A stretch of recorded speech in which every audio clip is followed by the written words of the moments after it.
This is part 8 of a very important read of an article that Dane Wigington posted on his site, geoengineeringwatch.org.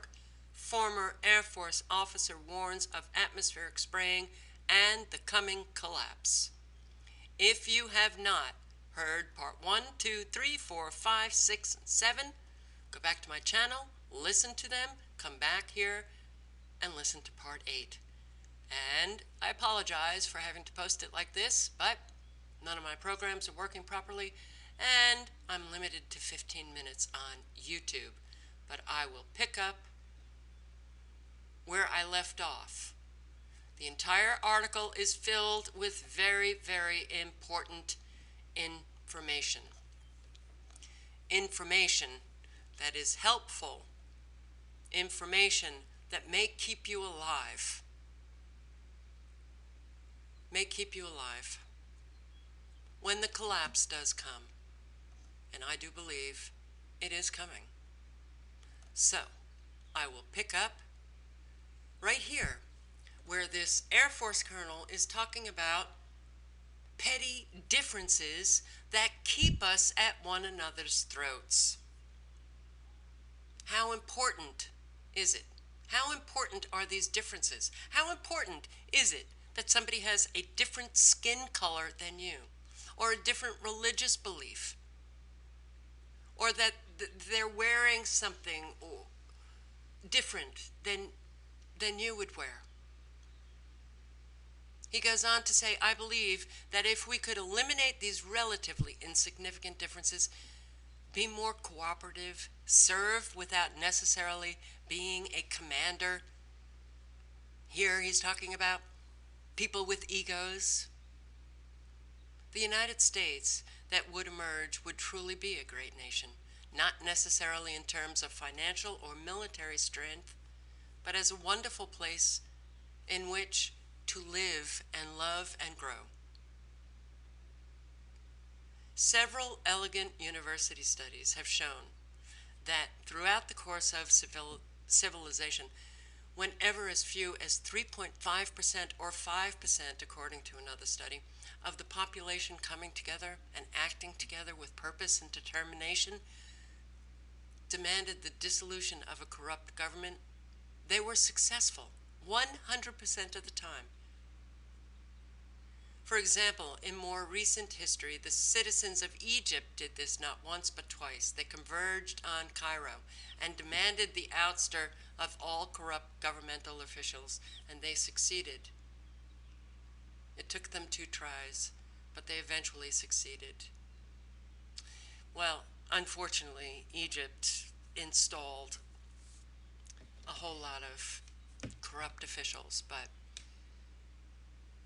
you've probably heard of the patriotic group called the Oath Keepers. This group consists primarily of military veterans, law enforcement officers, and others who have sworn an oath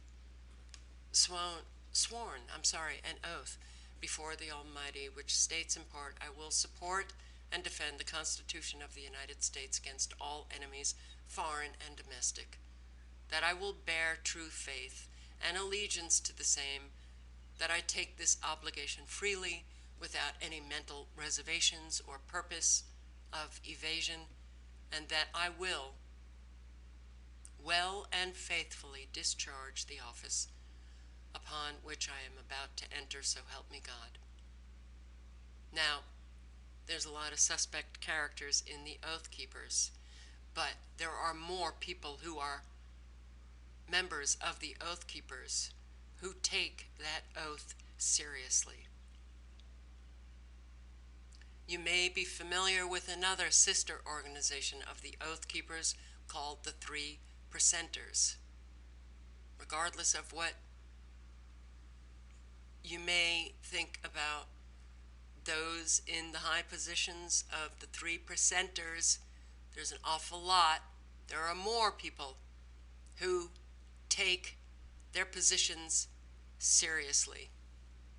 Their name derives from the fact that during the Revolutionary War, only about 3% of the colonists were willing to go up against the greatest military power in the world. The other 97% went about their daily lives, drank ale, and watched to see who would win. When it was announced that America had won her independence from Great Britain, suddenly the numbers of patriots swelled exponentially. So an historical fact is supported by several well-designed and well-executed university studies, and vice versa. By now, almost everyone is familiar with the expression, freedom is not free. And it is not. One visit to Arlington or any other national cemetery or veterans' memorials will bear this out. I am not advocating violence or a second civil war. However, it takes two parties to reach that decision. I hope and pray that we are wrong when we say that most are asleep. I hope and pray that we are wrong when we say that most Americans are asleep. In other words, they are unaware of the realities that surround and affect them. Some of those realities are profound. And I cannot bear to think that our nation's current population lacks the courage, selflessness, and determination to fight and preserve a nation that we profess to love.